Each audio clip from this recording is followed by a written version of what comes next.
So just wanted to open this LP with a slight little disclaimer. So we recorded the first 8 parts of this sometime over a year ago, which for us, I know, is nothing out of the ordinary. But there's a couple of things of noteworthy that resulted in this happening so long. I just wanted to point out. Firstly, Gareth/FTA appears in the first 4 parts, since this was before he decided to leave, so it was something I didn't want to just get rid of and share with everybody. And that's mainly because secondly, MBM, who also appeared in the first 4 parts, his computer broke shortly after recording, so while his audio for part 1 was recovered, parts 2 to 4 were completely lost. So as you'll see in the next couple parts, there's a lot of dead space and dead air where his commentary is supposed to go. So figuring out what to do about it kind of discouraged me slightly and what held me back from working on this for so long. However, since parts 5 to 8 turned out perfectly well, and at this moment the final couple parts will be recorded soon as well, I decided to just let it finally be released, issues and all, and hopefully it doesn't hinder your enjoyment too much. At the very least, this part doesn't have any problems or things to worry about. Wouldn't be FTCR without something unconventional, am I right? Thank you for your patience, and enjoy the carnage. Welcome back to a new LP. Mad World. Holy shit, this world is mad. It's a very sexy one. And right here we got me, Stefan, we got Gareth, we got Mexi, and we got a special guest for these few parts, Tokitsune, who's back again, who was in Knuckles Chaotix. Hey. Does that mean he's gonna draw a sexy art for the thumbnail? If I have time. You guys, I really truly miss when we had to sit through these screens for every single Let's Play. You know, we had to see the Wii menu, we had to watch whoever was recording and select the game, you know, we had to make sure that we were all safe, you know, no one was swinging their Wiimotes into the TV. Yeah. Exactly, no, we were in nice safe times. Now, you open a Let's Play and you don't fucking know what you're gonna get. You don't know. Mad World is a nice, safe, wholesome family throwback. Let's Play. With gratuitous tits and violence, all right. So this is the second of adult-rated Sega games for the Wii that I've literally had on my shelf for 10 years and only played for the first time when Stefan recorded an LP for FTCR. So I cracked open Mad World for the first time, literally, like a week ago, and it's. And we're both released within a few weeks of each other in 2009.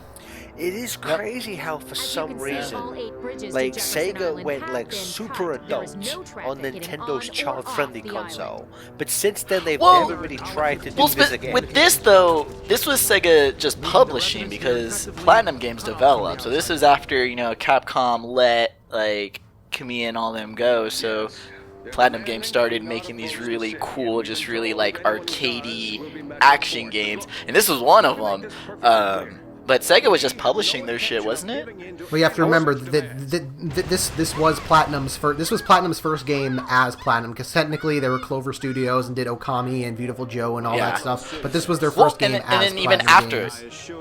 Even after they were Seed, so they were Capcom, and because that's what's really super weird about this is that you know, everyone thinks it's weird the whole Sega mature game on a Nintendo system, but people really forget that Capcom did that whole Capcom 5 with the GameCube, and that included things like Resident Evil, Killer 7. It had a bunch of really mature games, and they kind of had the feel of what would later become like Platinum gamey games. Like, I mean, like Devil May Cry is basically the first kind of spiritually first Platinum games.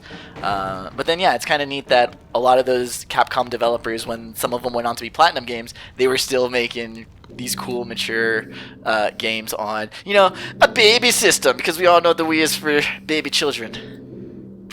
And the other thing I love about this is that all those other points between House of the Dead Overkill and this, and they're also both games that are influenced by Robert Rodriguez films. Yeah. Overkill was, of course, influenced by Planet Terror, and this is... It's literally just Sin City. It's Sin City, it's Grindhouse, you got a little Madman Underworlder. There's a bunch of like... Yeah, but Stefan, would you say it's the movie or just the comic book in general? Well, this is clearly supposed to be Sin City. Like, Jack here is just Marv. Like, he's just that type of but guy. it's like the movie was just the comic book on the... Like, Sin City is as close to a literal from the page to the screen adaptation as can I be. get a little bit of machete from here too. Yeah, it's like, well, yeah, I mean, it's like, yeah, the style of it was clearly based on like the movie was obviously with Frank Miller's original designs, but the way this whole game is like shot and like the way the colors are, with like red being the only like color you see in the Hey game, it's now, like that's black and clearly white taken are from colors, the or movie. shall we say itself. shades. With one exception though, you see another color in one stage only. Well, we're seeing yellow here. Yep. Yeah, so Yeah. it's yellow like on the fucking world map. important colors, like how in the movie it's like, oh, there's the one character will have their like blue dress, or the yellow bastard, which is all yellow. Don't kill me. But it's an art design I Probably one absolutely thing- love. I love the noir like esque look when you just have everything black and white, but then just have like one thing that's specifically colored because It looks like a comic, and I love it. Yeah. Well, it makes the whole thing look like, dare we say, a JoJo reference. Apparently not. a Well, look, I say that with a hint of irony, but I also say with, I mean, black and white, big burly men with shoulders that, you know, anatomically should not exist. I mean, what did I just describe there? Teenage Mutant Ninja Turtles. I guess. J.K. Rowling is a transphobe. Oh my god. I wouldn't spend your I mean, it's the most Frank Miller thing that Frank Miller hasn't done, and so that means it's actually good. Got him.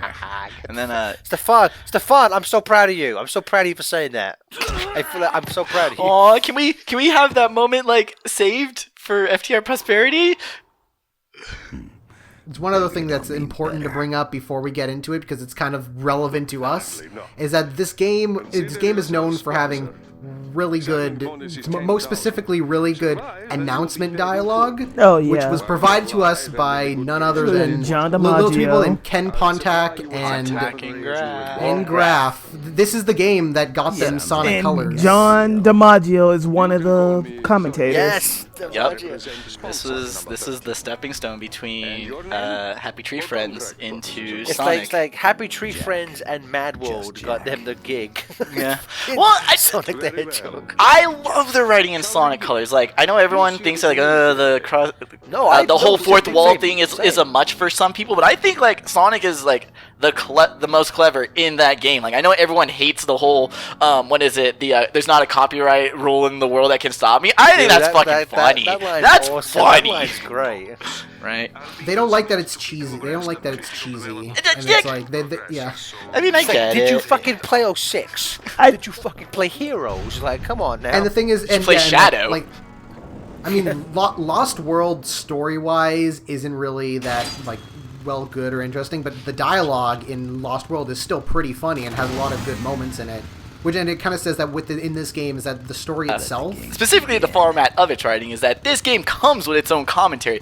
I don't know why the hell FTCR has suddenly gotten very hubris if we believe that we can compete with the commentary that's already in place over Mario. Because I just want to say, this is one of the games that really shouldn't be Let's Play, because you should be listening to Howard and Chris just talking over this entire game. It's mwah. It is the best video game writing ever. And I don't care how fucking cheesy it is. And along with my co-commentator, Chris Creeley, I'll be giving you a slant count of tonight's bloodbath. Yeah, at some points when I was playing this game, at some point I turned the music down just so I could hear the commentary more. Even though the music is already really, even though the music is like already great, I just really want to hear the it's the most commentary. annoying. Like, it's a game that requires two playthroughs. So you want one with the music silent, so you can just listen to the announcements. But then the announcements off, so you can hear the awesome music, because it's such a rockin', bitching. Just like Sonic Colors. Hey. And also, and you got a chainsaw arm. Repeat that, Maxie. Sorry, I heard about talking about the soundtrack and just the whole style with this. It does really come back with Anarchy Reigns. They actually bring a few remixes from this game to back. Oh, in yeah, that game. yeah, they So, do. If you're a fan, remember there's a whole nother game to play. Anarchy Reigns is more of a Anarchy Reigns is more of a reboot than a flat-out sequel, though. I've heard it seen as a spiritual successor too, because the thing is, like, it's more online. Like, structurally, the games are completely different. Really, you just have characters, and even some of the characters are like more inspired, or they've even said that, like, even though they went with the same name, same voice actor, they changed the sound. They're like, well, technically, we wanted to make them different. It's like, okay, guys, you're just trying to be silly with your characters, and I appreciate that because these are really great characters. Like, Jack, first off, is great. Played by Steve Bloom, literally just doing his Wolverine voice. That's literally all it is. It's honestly, I didn't notice it's that. either Wolverine or really, it's 12 packs a day Spike. It's one or the other. Take your pick. Had they started doing Wolverine at this point? This was 2009, so I think this was around the same time that Hulk vs. Wolverine at least came out, and Steven was doing it a bit before that. Who was playing Deadpool at the time? Because I got one of those box sets of like all of those Marvel animation things. So I got the one where it was Deadpool versus Wolverine, or no, it's Wolverine versus Hulk. Versus Wolverine. It's Hulk versus Wolverine, but Deadpool's randomly there, and they got, because that's the line where he's like, "I shot you." Deadpool, buddy. No, yeah, Logan, buddy, it's me, Deadpool. I shot you. I shot him in the ass with one of these. My favorite thing in that is when the Hulk's chasing Wolverine, and Deadpool runs up, puts a grenade in the Hulk's mouth, starts running, and he just screams, Logan, I think we lost him. He's like right behind him. I love that so much. What do you think? How about after the mission we kill those exploding babies? Come on back. I thought he was. What was the last thing he said when he died? I thought he said, "Oh God, a saber tooth." Oh, yeah. The last thing the professor said was for us to kill Wolverine. Alrighty, you buy that? Because I would have thought the last thing he said was, saber tooth. And Nolan North is also in this game. He plays Operator B, and he plays the Master Father later in the game. This game is begging for. I mean, I think luckily the art style and the black and white nature actually make this game. It stops it from visually aging too badly, but some things are still kind of. This game is begging for like just a visual makeover for modern consoles. Yeah, similar to like Okami. Because I will say, obviously, this being weeks, because and as we're seeing on the screen, a lot of the moves are they're around the Wiimote, which at least for me, maybe it's just because I'm a lazy fat boy, but it gets kind of tiresome after a while having to do all these special moves and shaking your hands. One of the weird that's also games. I don't know. It's a dissonance with mature Wii games, because I wanted to also bring this up too. Is that the Wii? Around the time I played this game, I was also super into No More Heroes, which is the other like early Wii mature game, and that in that game the motion controls are pretty limited to just the finisher if you want to do directional up, down, left, right.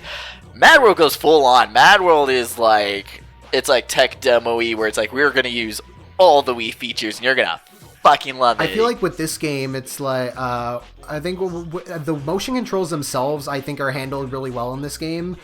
But I do think that the thing that kind of holds back the game itself is that the mechanics are very kind of stilted a bit. Is that especially with your movement and controls, like with the camera being really locked. Yeah, it's like a third-person shooter kind of camera. I mean, yeah, I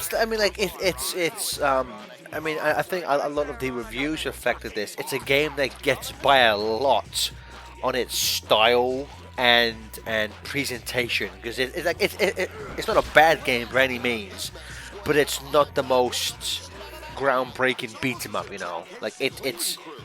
I'm not sure if the word generic is a bit too harsh, but it's not amazingly dissimilar from other beat 'em ups. It's just incredibly violent. I feel like the controls aren't even which is the tightest. I mean, they work, they're functional, but I don't know. I feel like there are sometimes a lot of the context things in the town can be a little iffy. No, I did not want to grab the tire. I'm not sure actually. I wanted to grab the sign and stab it through his neck. Might be a spoiler dependent on how the schedule works out. So I guess technically I lied to it. The first time I ever played this was for Season 5 of All Stars Gaming. And it's literally the first time I am ever touching Mad World. And I spent a lot of it just gleefully laughing at just the horrible violence I am able to inflict on screen. Like this, I mean, this is to England being kind of typically not the biggest fan of violence, there were certain parties in England who tried to get this game banned because it is excessively violent. And people just like, stop being a prick and let kids kill people. It's fine. Don't worry about it. Wasn't there like an ad promotion for Mad World in England that they were leaving around like grayed out like black and white body parts around fake body parts around England? I am not sure that's possible. Like I know it was Mad World, and I think it was also for Resident Evil 5 that it did something like that for. So I'm gonna read something off the wiki because this made me laugh a lot. So I guess it's John Bayer, director of Media Watch UK, had expressed his distaste over the game, stating that his goal was for the game to not receive a BBFC, which typically speaking, most games in England have the PEGI age rating, which is if you ever see like a video, like a trailer uploaded, you hear like PEGI 7, PEGI 12. Peggy doesn't even play video games. We all know she got banished to the Shadow Realm for playing Boggle. The Shadow Realm, my man knows. But certain games like Mad World and things like House of the Dead Overkill and Manhunt will get rated by the BBFC, which is the British Board of Film Classification, our version of the MPAA. And for certain games like this, they're given a like movie rating. So these games are rated 18, which is our version of an R rating. Yeah. Which I assume that's done so parents can see, oh, this is fucking for adults, you know, because I'm sure if you just do like a PEGI 15, a lot of people would just be like, I have no idea what that means. But if you put the movie rating, that means something, you know. And so Mr. Bayer said, this is a quote he said in regards to it not being rated, which would effectively ban it from being sold. He said, we need to ensure that modern and civilized values take priority rather than killing and maiming people. And again, this is a direct quote. Fans' response to the organization have been hostile, accusing Media Watch UK of being, quote, cowards and, quote, narrow-minded bigots. Which I'm like... Couldn't have said it better myself. Well, it's weird because like I get the cowards part, and I get the fact that it's a video game. You know, I'm a big proponent of parents. As a parent myself, parents really need to. It's their fucking responsibility to see what their children are using and playing with. You know, so like I would never be one of those people who like stop making violent things because my son plays them. I would be like, I'm gonna stop my son playing that thing because he's not. And this is the best fucking running joke in the game. I love it. Yeah. I love it's this the guy. funniest fucking running gag. Because like it's The Bloodbath entirely on- Challenge. it's entirely on the parents to fucking policing, in a word, what they're doing. But like, I don't understand why they. I don't get the bigot term. I don't understand why they threw in the word bigot. They're for that. racist against violence. Violence is a religion to this some part- people. They don't like the black and white. Oh Jesus Christ! There's even a little bit of red this- mixed in there. Watch it. Playing this part for the first time, dude, I was just laughing my fucking ass off. Dude, all these mini games, It's all just- these Bloodbath challenges, they make it. I love just the whole Baron character is mwah. See, the games like this are good for society. I get out all of my aggression so I don't go out and throw real people into a giant turbine.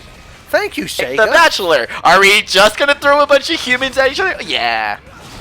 It's like the Purge. It's the Or you can say it's the Running Man. 'Cause that's also because it's basically they like it's the Hunger Games before the Hunger Games. It's Battle Royale.